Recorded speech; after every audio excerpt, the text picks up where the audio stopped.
আসসালামু আলাইকুম। আজকে আমি ১০ টাকা দামের বিস্কুট দিয়ে দারুণ স্বাদের একটা রেসিপি তৈরি করে দেখাবো। এই রেসিপি দেখতে যেমনই ইয়াম্মি খেতে তার চেয়ে মজার হবে আর খুবই সহজ বানানো। আশা করছি আপনাদের কাছে এই রেসিপি ভালো লাগবে। তাহলে চলুন দেখে নেই। প্রথমে এখানে ১০ টাকা প্যাকেটে ২ প্যাকেট বিস্কুট নিয়েছি। অরেঞ্জ বিস্কুট ১০ টাকা দাম। আপনারা যেকোনো বিস্কুটই নিতে পারবেন। ২ প্যাকেট এখন আমি খুলে নিয়ে নিচ্ছি।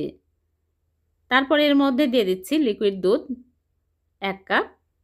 দিয়ে ৫ মিনিট রেখে দেব। ৫ মিনিটে একদম গলে যাবে। ৫ মিনিট পর আমি বিস্কুটগুলো ভালো করে ম্যাশ করে নিচ্ছি। তারপরে এর মধ্যে দিয়ে দিচ্ছি কর্নফ্লাওয়ার। এখানে 1/3 কাপ কর্নফ্লাওয়ার নিয়েছি।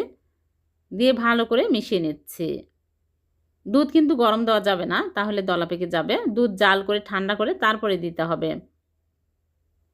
ভালো করে নেড়েচেড়ে মিশিয়ে নিতে হবে যেন লাম্পস না থাকে।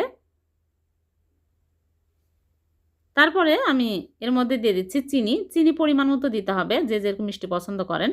যেহেতু বিস্কুট মিষ্টি এজন্য আমি 1/2 কাপের কম দিয়ে দিলাম। দিয়ে নেড়েচেড়ে ভালো করে মিশিয়ে তারপরে এক সাইডে রেখে দিচ্ছি।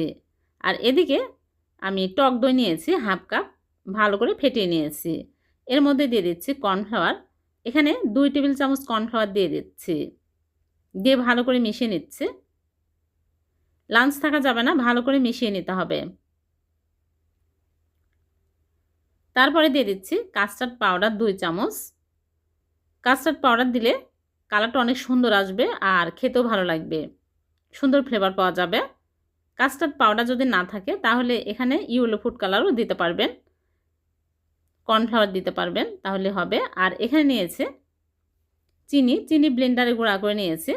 দিয়ে দিলাম 2 চামচ, দিয়ে ভালো করে নেড়েচেড়ে মিশিয়ে নিচ্ছে।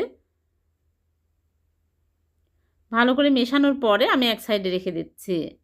আর এদিকে চুলায় একটা প্যান বসিয়ে দিয়েছি আর দিয়ে দিচ্ছি লিকুইড দুধ 1/2 কাপ। তারপরে বিস্কুটের মিশ্রণগুলো দিয়ে দিচ্ছি। বিস্কুটের মিশ্রণ দিয়ে ভালো করে নাড়তে থাকবো। বিস্কুটের মিশ্রণ দিয়ে ভালো করে নেড়েচেড়ে নিতে হবে।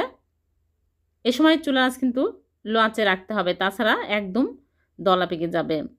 একটু সময় নিয়ে ভালো করে নেড়েচেড়ে ঘন করে নিতে হবে। একটু নেড়েচেড়ে নিলে দেখা যাবে যে একদম ঘন হয়ে আসছে। নাড়া কিন্তু থামানো যাবে না, অনবরত নাড়তে থাকতে হবে। দেখুন এইরকম ঘন হলেই হয়ে যাবে। ঠান্ডার পরে একদম জমে যাবে। এখন আমি সাথে সাথে একটা মোল্ড নিয়েছি আর এই মোল্ডে ঘি ব্রাশ করে নিয়েছি। এর মধ্যে সবগুলো ঢেলে নিচ্ছি। সাথে সাথে কিন্তু ঢেলে নিতে হবে, তাছাড়া প্যানের মধ্যেই জমে যাবে। ঢেলে ভালো করে সাথে সাথে সমান করে দিতে হবে এইরকম করে। তারপরে আমি দইয়ের যে মিশ্রণ, এই মিশ্রণগুলো আমি উপর দিয়ে দিচ্ছি। ঠান্ডা হওয়ার পরে কিন্তু দিতে হবে।